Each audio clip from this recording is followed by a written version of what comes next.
Good afternoon, and welcome to an episode of Domestic Girlfriend, Rent a Girlfriend, episode 8. Now, 7 and 6 was Ruka-chan's shining moment. In this episode 8, I gotta say, the entire episode of this is just one big misunderstanding for our main character. And I understand people can't stand this guy. He's always jumping into conclusions without even thinking the possibilities of this and that. Like, this guy just jumps in and just going like, got an idea. Now moving on to episode 8. Let's talk about this for a second. First of all, I get this guy has a broken phone and is cracked, but for God's sake, ask your grandma, ask your mom, ask your dad for a phone. Get a new phone, please. Get a new phone. I can't stand you with a cracked phone. If your phone, think about it, guys. If your phone is cracked, what would you do? Go to a repair store and get your phone fixed. That's it. But this guy still got his cracked phone. With the money he got, he could get it fixed. I'm back to what I was saying. It's Christmas time and anything, so it's important that he gets a good gift and all that. Especially the guy fucked up. I mean, like, if it's Christmas, go out with Ruka-chan. It's Christmas. You got an actual girlfriend, for God's sake. If you go, and I'm like, this guy, but I ain't even thinking about Mommy-chan. Like, don't think about your ex right now. Just go with Ruka-chan, the current girl that everybody likes.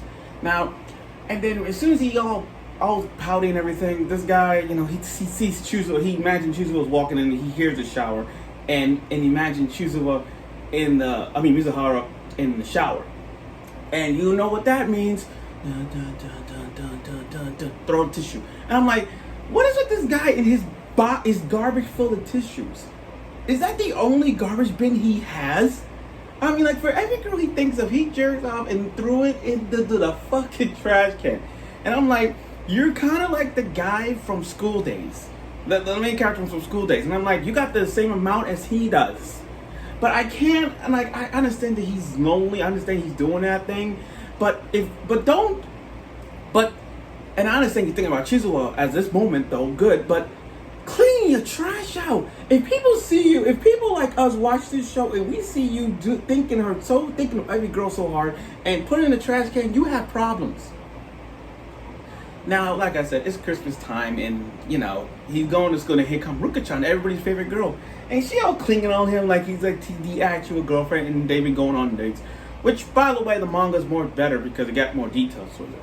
Now, Mizu was Two-Face. I call her Two-Face, the identity. She flipped side. Now she going to her regular form. I call her regular form. There's regular form and there's girlfriend mode. Her regular form, she's staring out the window and watching him.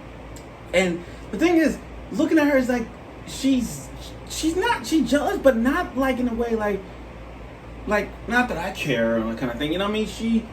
She's just looking out for him. But even though that there's like liking in them, the liking is not there yet. Remember, they doing this false love for their grandparents. So now it's Christmas time, and he's on his way. He's spending Christmas alone. And I'm like, okay, you have friends. This guy's stupid. I mean, can you invite your friends for Christmas?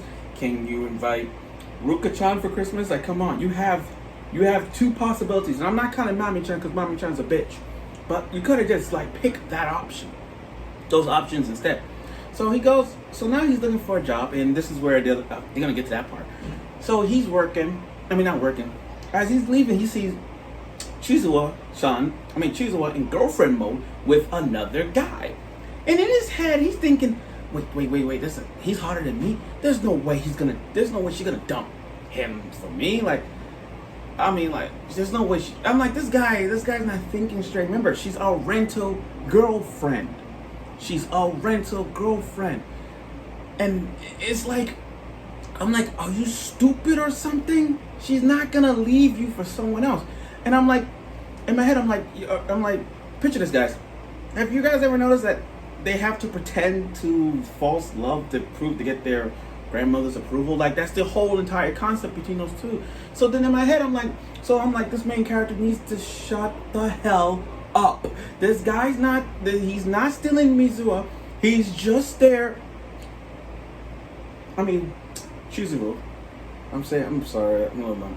He's cheering Chizu, and that's it. There's nothing wrong with that. She's not leaving you. Chizu. Yeah, I say Mizuhara. I don't know why. I think Mizuhara's more common. But Chizu, and I'm like, this guy, this is stupid. And so I'm like, this guy's crying, and he's stalking her. I'm like, this guy, back the fuck up. So towards the end, when they went to the bathroom, Yumi-chan walks in, and Yumi-chan, he kind of reminds me of the guy from Mattel. But Chizu would just like push the. Yumi-chan is on the phone speaking to somebody. He's like, okay, I got her waist, the measurements, and he thinks there's something going on. And I'm like, no, don't you know Rent-A-Girlfriend 101 with him? You can't have sex with them. So why would he think that, okay, there's going to be sex involved with these two? No. So as it goes, when you get to the end, he found out that, oh, she's just doing this because she's an actress. Not like a high-level actress. She needs money for acting school. And by the way, acting school costs a lot of money. She explains to him about why she's doing this, why she's doing a Rent-A-Girlfriend business, why she needs money for acting school, all that kind of thing. It makes sense. Acting school costs a lot of money. So when you do Rent-A-Girlfriend, plus looking for agencies, looking for headshots, all that kind of thing, that makes a lot of money. That's why she needs to become an actress. But to do that, she has to get money. So that's why being a Rent-A-Girlfriend and all that stuff, and that's true. That's true. See? Ding! That's true. So it makes sense in a way. And the thing is, and this was kind of like an emotional part in a way at the end, where she gave him a phone case. And I'm like, that is the most sweetest thing he ever got. In fact, that's his first gift from a girl. See, this is why Mami-chan's a bitch. This is why his ex-girlfriend was a bitch. She didn't give him a gift, but she did. That's a bitch. It's not her, but Mami-chan. See, that's a bitch. So he's all crying, like, this is the first gift I got from a girl on Christmas. So cute. It's so cute. It was really cute. It was really cute. But overall, this episode was clearly 100% of misunderstanding. And the main character is keep jumping into conclusions. Every process that he has so far throughout the entire episodes, he thinks of one conclusion and then he jumps right into it. He's not thinking of plan B, plan C, plan fucking Z. He just goes straight to like, oh, maybe he's going out. Okay, I gotta go. You have to, like, he's not thinking about the other options. He thinks of this one option and he jumps right in the mix. And that's saying something. Also, oh yeah, I like to point things out that today is August 28th, which means the voice actor who plays the main girl of our show, of Rent-A-Girlfriend, is actually, her birthday, and she's playing as her. She also does Akame from Akame Got Killed, Mia from Monster Musume, Elizabeth from The Seven Deadly Sins. So props for her on her birthday playing her. So it's kind of like a good thing. It's a win-win for all of us. Now, next week is going to be Lies and Girlfriends. So looking at the next preview, it's gonna be Ruka-chan episode. This is gonna be a Ruka-chan episode. I hope we get to see Sumi-chan. I really want to see my favorite girl in the fray right now. I'm really looking forward to it. I hope she comes in the game because I want to see for myself. So thank you for watching this episode of Rent-A-Girlfriend, and I'll see you next week for episode 9.